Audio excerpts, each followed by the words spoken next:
the case of the case of SDOS are getting out of hand. That is why all the ESN commanders are coming out to say the truth. They have warned SDOS, telling them that they stand with our leader, Nnamdi Kanu. No matter what they are doing on social media, no matter what they are saying that they have, suspended our leader, Nnamdi Kanu, that they stand with him, that they are not going to shake anywhere, that they stand with our leader, Nnamdi Kanu. So if you know that you like what I'm doing, do well to share this particular video, because this is a good news to all Biafrans. Share this video and drop your opinion in the comment section. May God bless you.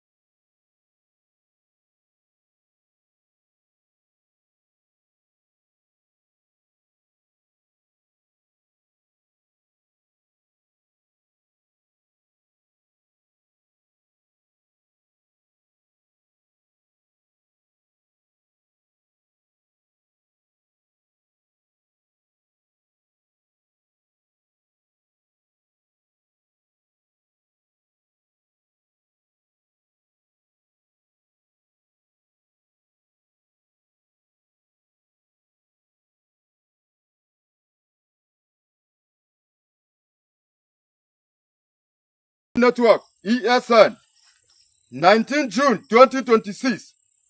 Strong warning to all those sabotaging the IPOB Code of Conduct.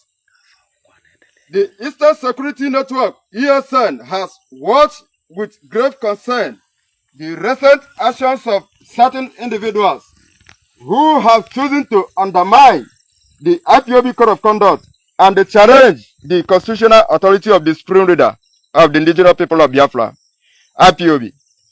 Onyendu Mazi Nnamdi Kanu, rated the stated clear and without ambiguity. The IPOB Code of Conduct is the supreme governing instrument of the movement.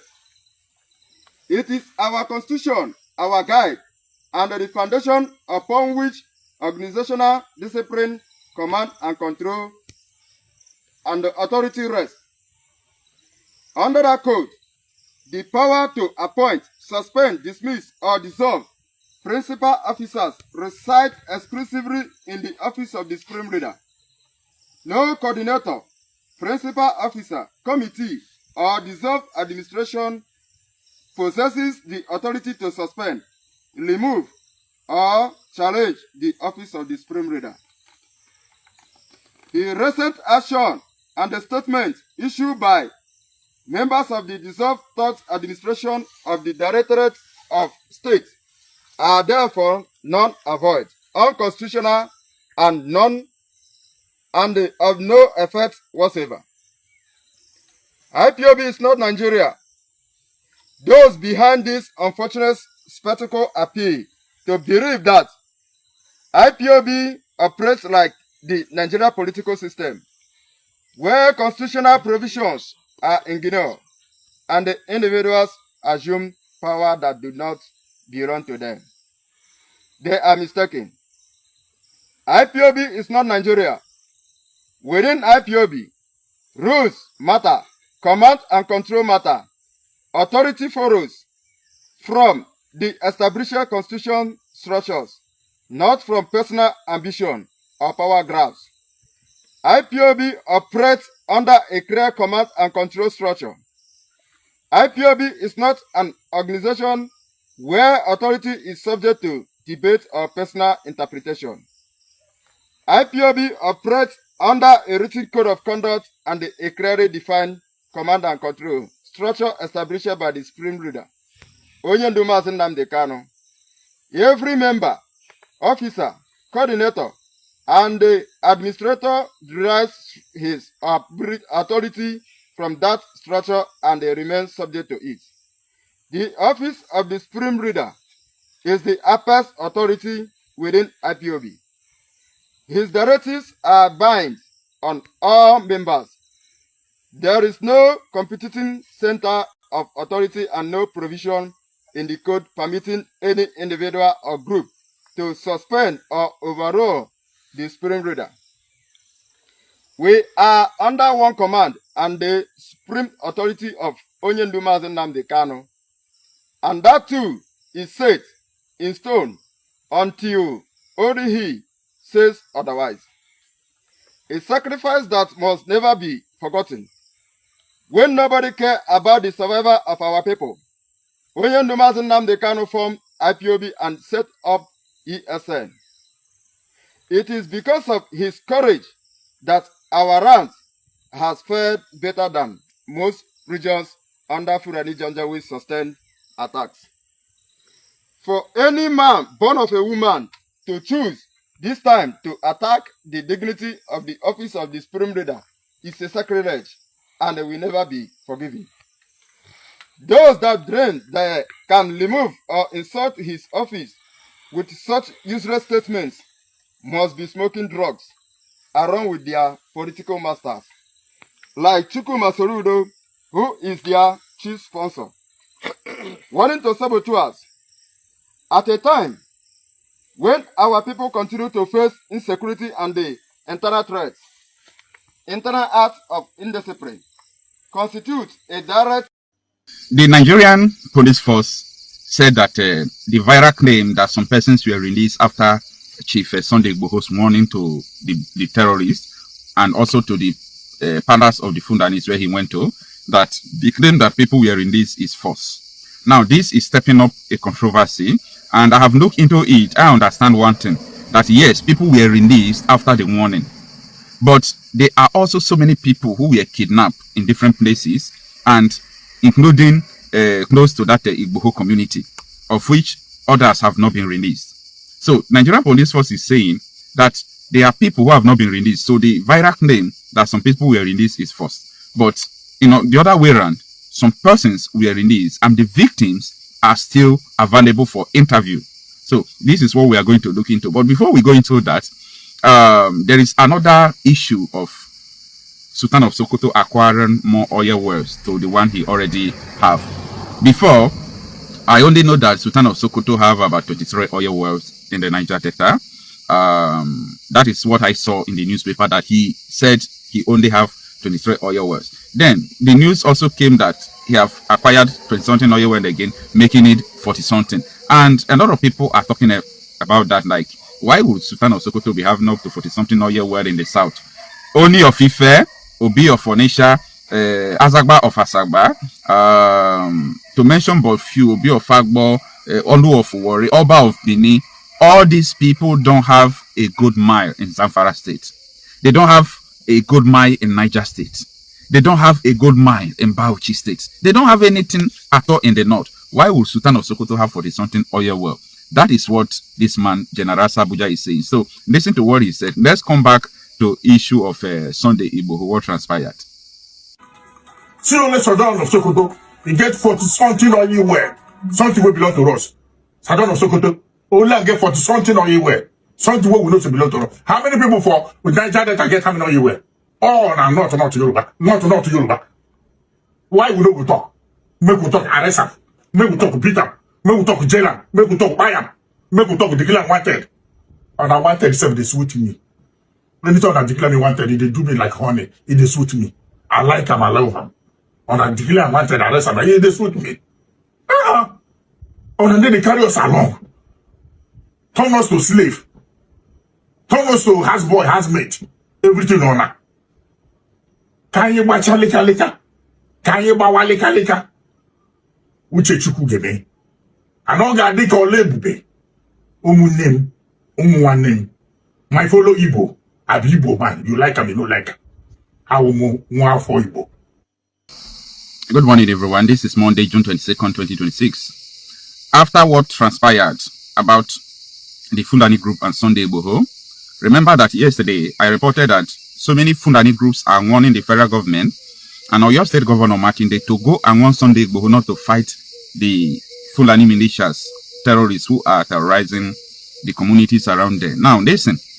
This morning, the Nigerian police force posted something that those people that were released in Igboho community, there's a community called Igboho community, those people that were released, that were arrested before, that we saw their video, that is not true. That there is no kidnapped victims who were released. I did an investigation. Should I call it investigation? That is not an investigation. I placed a call. I called the people who are there. They told me what happened. So it's not because I saw it on social media. You understand? And the victims' family are there. These are small things that Nigerian police would have confirmed by going straight to the people who are victims and interview them and ask them questions. But look at now. Punch newspaper 1 hour ago, confirming what the Nigerian police said. Or your kidnapping saga, police, local government reject Igboho viral rescue claims. Or your state police and RNDOP local government dismiss viral claims of Sunday Igboho rescuing kidnapped victims in Igboho. It's a community, okay? Efforts continue to free Mrs. Kubarat or Moumi. Now, I don't know. I know that so many people have been kidnapped. A lot of people have been kidnapped. I don't know whether it was all of them that was freed. You understand? I don't know if it was all of them that was free. I don't know whether this particular person, the police are saying that they have not been freed. Whether it is because of that woman that is making the Nigerian police to say there is nobody that was freed. Or maybe the Nigerian police force is just trying to downgrade or demoralize the people, not to give them hope that the people can do something. Because you see why I'm making this video, it's not about Sunday Igboho. Pay attention. This video is not about Sunday Igboho. This video is all about community advocacy. You know, I've been saying this right from time, that communities should step up their security, buy guns. Many people should have guns, so that you will be able to be confronting all these terrorists from time to time. I have been saying this, so it's not because of Sunday Igboho. So if I see people, civilians who are doing it, yes, I praise them to encourage others to do the same. Now, the question here that I want people to understand, I will ask it and I will answer it. Number one is, were there people who were released after Sunday Igboho went to Fulani Palace to warn them? The answer is yes. Some persons were released immediately. Then, Nigerian police force claim, saying that someone is still in captivity. We know now all over the country, people are in captivity. People are in captivity under this terrorist called bandits. Police mentioned one woman saying that she is still in the captivity. Am I doubting the police? No, I'm not doubting what the police said. But were they people who were released? The answer is yes, people were released. So the Nigerian police force trying to say that the people who were released, that it is false. That is not a genuine statement. That is not a statement that's supposed to come out from the Nigerian police force. No. Because it will make some people not to understand what they are doing any longer. When you go to the social media handles of news medias who have posted this, who have reported this, you will see a lot of people saying Igboho is trying to stage that he free kidnappers, you know, all those things. And I look at the names of those handles, you will understand that this battle of banditry, terrorism we are facing in Nigeria is beyond gun battle. It's still on social media. It's still on social media. They are just trying to say that no, nobody can free these people. Igboho did not free these people, or no community can free them. They are trying to raise bar of these terrorists. They are trying to give these terrorists power. That is what I'm thinking. And Nigerian police force is trying to let people know that it's only we can do it. Foul. You people are not doing anything. Your best is not enough. You people are not doing anything. So that is what transpired. But I think, Nigerian police force should go and rescue the person you said is in the bush. Go and rescue the woman. There are so many people in the bushes. Go and rescue them. Stop interfering in the reality that people knows. Coming back to the Oyo kidnappers, people who were kidnapping, if I say Oyo kidnappers or your kidnapped victims, people will not understand the particular group I'm talking about. Because as I speak to you now, almost six groups are in captivity now, are in the bush under terrorists, they call bandits. So I'm talking about these school children that were kidnapped. There have been false news, fake news that they have been released. These people have never been released. These people have never been released. In fact, I think there is an attempted rescue by military men, and one of the soldiers were shot dead. The vigilante team went there to confront them. They came back. None of them were killed. There is something beyond what we are seeing about this Oyo kidnapping something. I just believe it is the Sharia they asked for. That is the reason why, because the federal government, after they send delegation, have you ever heard anything about it? Do you mean that Christopher Musa can sleep as a Minister of Defense, knowing fully where the children are in the bush, and he wake up without doing anything necessary? See, if I am in the position to rescue these people and I have the capacity Christopher Musa have or any other military chief have, I will do this. Within 6 hours, I've rescued these people. Number one, you know their location. That is the first thing. Know their location. Number two is either you use a chemical weapon to rescue these people, or you use electronic weapon, or you go fire to fire. I know they are going to use these people as a, what is it called? As a shed. They will be casualties. But if you did not rescue these people, more people are going to die for nothing. Even though they are casualties, go and rescue them. Or if you know their location, confront them and use attacking helicopter or fighter jet to tear gas all of them, and then everybody faint. But because the terrorists have communication with the government, they know what they are doing. They wouldn't like to do this thing. In fact, if they want to do it, some people may even leak the secret to the terrorists. Terrorists can wear oxygen masks. They will not be affected. These are not kidnappers that you will say that you can't rescue them like that. Now, you see why I said, I don't know, black man, there is something wrong with us. See, you know that Nigeria is facing all this kidnapping issue.